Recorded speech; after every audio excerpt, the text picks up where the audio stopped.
Au calme! Hey, nostro loles, como está hoy? Et bienvenido dans ce deuxième opus des intrigantes mais néanmoins terrifiantes légendes mexicaines.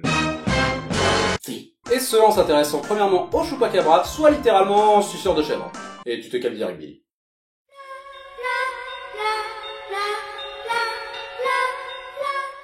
Le chupacabra, selon la légende, serait une créature hideuse de forme humanoïde, aux yeux exorbités et à la mâchoire garnie de deux crocs acérés. Ce dernier se déplacerait principalement en bondissant, prenant appui sur ses robustes pattes arrière, mais selon certaines croyances serait également capable de voler à l'aide de petites ailes semblables à celles d'une chauve-souris. Bon, puis après, selon d'autres, il se déplacerait tout simplement en marchant, bras levés, de façon plus ou moins menaçante, à la manière des monstres, de nos vieux films d'antan. Agro-grou! Ou bien d'un clip du roi de la pop. Il est également convenu que la créature, à l'instar du caméléon, aurait la capacité de changer de couleur, devenant plus sombre à la nuit tombée et se fondant dans la végétation en pleine journée. Bon bref, comme d'habitude, et d'ailleurs vous commencez à y être habitué, cette légende a de multiples versions. Parce qu'on n'aime pas ça quand c'est trop simple. Oh non. Ceci dit, il reste possible pour celle-ci, contrairement à d'autres légendes, de dater clairement son origine, qui aurait pris naissance en 1992, lorsque furent retrouvés près de la petite ville de Moca nombreux cadavres d'animaux, entre autres poulets, chèvres et chevaux, ayant été vidés de leur sang et portant tous au cou un ou deux petits trous. À l'époque, loin de toute hypothèse fantaisiste, les soupçons se portèrent au premier abord sur des groupes satanistes. Mais le phénomène s'étendant rapidement, notamment au Mexique, multiples témoignages de fermiers conduisirent peu à peu à imputer les incidents à une étrange créature baptisée en premier lieu le vampire de Moca, puis suite à une émission télé, en chupacabra, qui était d'ailleurs à la base plus une blague qu'autre chose, mais bon, qui fut repris en masse. À savoir d'ailleurs qu'à la fin de l'année 1995, le chupacabra était quand même accusé de la mort de pas moins d'1 millier d'animaux. Enfin accusé, oui, bon, supposément accusé, puisque bien évidemment personne ne peut prouver l'existence de la soi-disant créature. Pour certains, il s'agit d'une hystérie collective, pour d'autres d'un extraterrestre, certains l'ont même jusqu'à faire un lien avec l'alien de Roswell en passant, quand pour d'autres, il s'agirait ni plus ni moins que de l'homme moustique. Mais oui, tu sais, l'homme moustique qui suce le sang des animaux avec son long nez là, comme un gros moustique. Non, bon, ok, d'accord, ça c'est une créature mythique du folklore sud-américain, et pour certains, en fait, le chupacabra et l'homme moustique ne seraient rien d'autre que la même entité. Et pourquoi pas, enfin, après tout, ça a pas beaucoup moins de sens que tout ce qu'on vient de dire jusque-là. Enfin, je trouve. Bref, toujours est-il que s'il n'a pas été possible de prouver l'existence du chupacabra, il n'a pas non plus été possible d'expliquer clairement d'où venaient ces morts étranges. Et dès lors, le mystère subsiste, et du même coup, la légende perdure.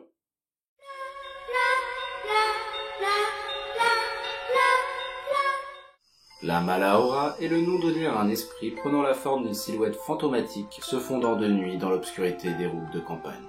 Dès lors, sachez que si vous croisiez son chemin, il vous serait bien compliqué de lui échapper, puisque le fantôme, caché dans les ténèbres, commencerait tout d'abord par vous hypnotiser, son regard pénétrant votre âme jusqu'au moment où, entièrement paralysé et à sa merci, il se jetterait sur vous, enveloppant tout votre être de son enveloppe immatérielle, jusqu'à ce qu'à bout de souffle s'écroule sur le sol votre corps inanimé. Ceci dit, si vous êtes suffisamment rapide du moins, il vous sera possible d'échapper à l'emprise de la créature. Mais soyez toutefois conscients que les rares à y être parvenus auraient tous, et ce sans exception, sombré dans la folie après avoir croisé son regard pétrifiant.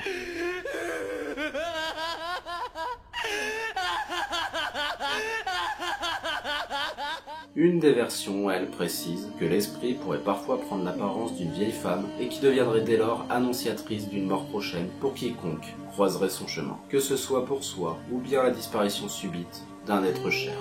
Ainsi, la légende raconte qu'un jour, une jeune femme dont le mari était parti en voyage d'affaires décida de passer quelques jours chez l'une de ses amies. Cependant, quelques minutes après minuit, alors que cette dernière roulait tranquillement sur une route de campagne, une forme sombre surgit brusquement devant elle. Surpris par cette étrange apparition, la jeune femme écrasa violemment la pédale de frein, tout en criant et fermant les yeux par réflexe. Puis, après quelques secondes, s'aperçut en rouvrant ces derniers que la silhouette avait mystérieusement disparu. Soulagée, cette dernière attribua l'étrange apparition à son imagination. Mais c'est alors que, s'apprêtant à repartir, elle aperçut en tournant la tête, plaqué contre sa vitre, le visage d'une vieille femme la fixant intensément. Puis, après quelques secondes où le temps sembla suspendu, le visage de la vieille commença à se tordre en une expression inhumaine, tandis qu'elle se mit à frapper violemment la fenêtre du véhicule. D'abord pétrifiée, la jeune conductrice appuya finalement de tout son poids sur l'accélérateur, mais ce qui n'empêcha toutefois pas la créature de rester accrochée à sa portière, frappant frénétiquement le verre de sa main griffue. Puis comme le véhicule prenait de plus en plus de vitesse, l'ignoble vieillarde finit après quelques instants qui parurent pour le coup une éternité à lâcher prise. Cependant, alors qu'elle ne relâcha d'un pouce l'accélérateur, la jeune femme put apercevoir dans son rétroviseur la vieille femme pointant un de ses doigts vers elle, tandis que ses lèvres, elles, semblaient murmurer quelque chose. Suite à quoi elle crut distinguer une brume rougeâtre tournoyer autour de cette dernière avant qu'elle ne finisse par disparaître dans les abysses. Et si la jeune femme arriva finalement sous le choc mais en vie chez son amie, elle apprit dès le lendemain que son mari était mort la veille d'une balle perdue lors d'un règlement de compte, tandis que ce dernier rejoignait tranquillement son hôtel. Waouh, on s'enjaille, hein. Et on va d'ailleurs continuer à s'enjailler avec la prochaine légende qui vous sera cette fois-ci contée par Mister Paranormal, un bon ami youtubeur à moi, et dont je vous encourage grandement à aller voir la chaîne. De toute manière, je vous mettrai un lien en fin de vidéo. Enfin, comme d'hab. Allez, sur ce, je vais y aller.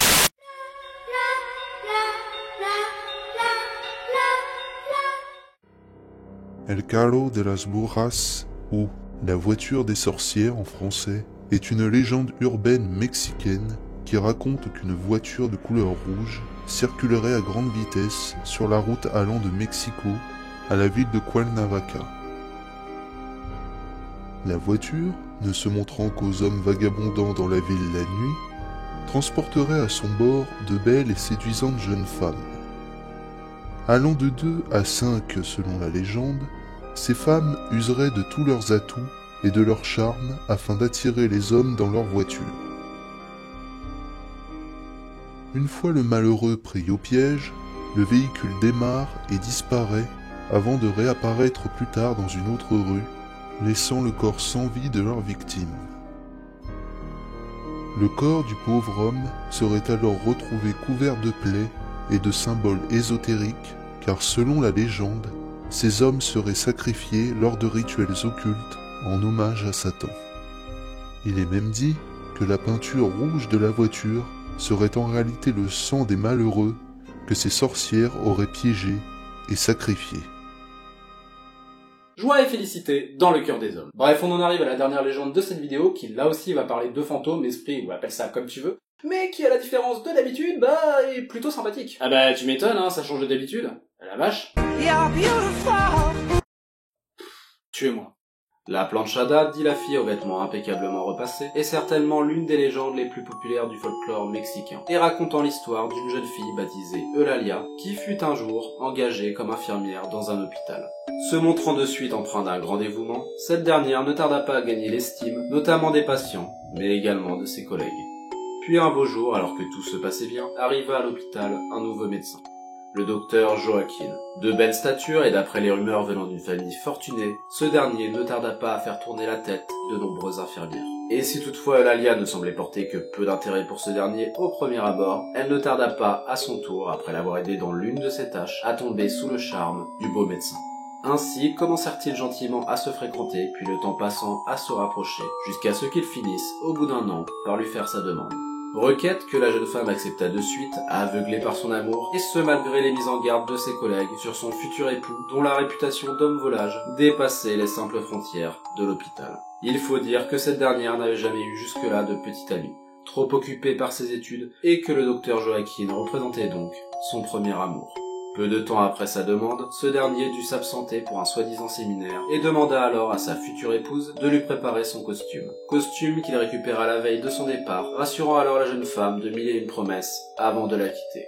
Un jour, tandis que le manque de l'être aimé se faisait de plus en plus pressant dans le cœur de la jeune infirmière, l'un de ses collègues s'approcha d'elle et de manière inattendue lui déclara sa flamme, proposant à cette dernière de l'accompagner lors d'une soirée. Surprise, Eulalia refusa bien évidemment la proposition, rappelant à l'impudent qu'elle était déjà prise et de plus bientôt mariée.